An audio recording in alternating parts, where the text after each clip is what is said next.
人存在的意义和目的。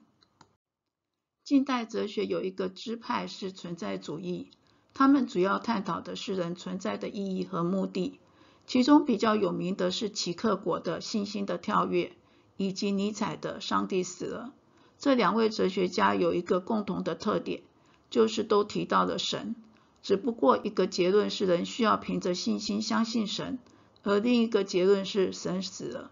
在这里给我们一个警惕，就是对于世界上的论述要非常小心，就如同耶稣教导他的门徒要小心法利赛人、撒都该人和希律的笑一样。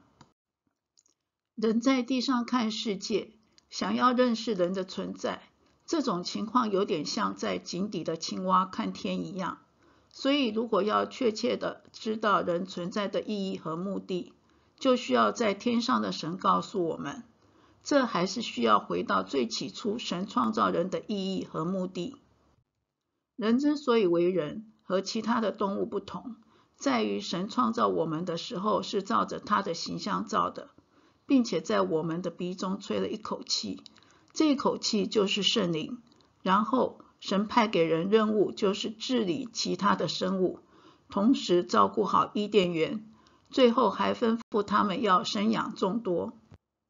从现在的眼光来看，伊甸园真的是一个世外桃源，只可惜人的始祖亚当并不珍惜，最后因为背叛神而被赶出伊甸园，来到了世界，治理的权柄也落入了撒旦的手中。我几乎看到了一个傻子，莫名其妙的就输掉了手中握有的巨大财富，从此只能沦落街头乞讨，在世界里过着悲惨的生活。难怪苦思不得其解，真不知道人存在的意义和目的为何。这一局人输了，但是神不会输的。当神用动物的皮给亚当和他的妻子做衣服穿，同时告诉蛇，我又要叫你和女人彼此为仇，你的后裔和女人的后裔也彼此为仇，女人的后裔要伤你的头，你要伤她的脚跟时，就为以后耶稣基督牺牲自己救赎人类埋下了伏笔。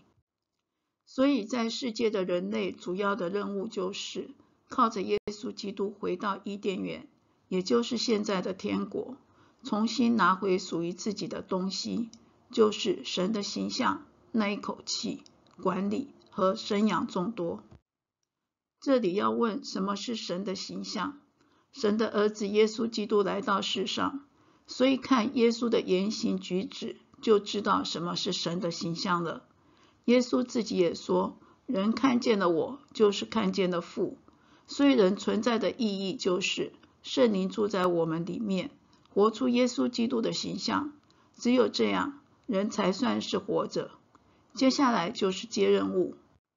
神派给施洗约翰的任务是做耶稣的开路先锋，天父派给耶稣的任务是救赎人类，他们都完成了任务，所以人存在的目的就是完成神给的任务，这个任务就是管理和生养众多。耶稣说，谁是忠心有见识的仆人，为主人所派，管理家里的人，按时分粮给他们呢？主人来到，看见他这样行，那仆人就有福了。我实在告诉你们，主人要派他管理一切所有的。天上地下所有的权柄都赐给我了，所以你们要去，使万民做我的门徒，奉父子圣灵的名给他们施洗，凡我所吩咐你们的，都教训他们遵守，我就常与你们同在，直到世界的末了。耶稣给的大使命就是让我们在灵里可以生养众多。只要我们是在天国里和耶稣基督一起做工，我们身为人的存在就有意义和价值了。千万要记得，不是用世界的标准在衡量自己究竟做了多少大事，而是要用天国的标准来看，究竟我是不是和耶稣基督一起在做这件事。如果是的话，那么即便所做的是小事，也可以存到永远；如果不是的话，那么即便是大事，也毫无价值。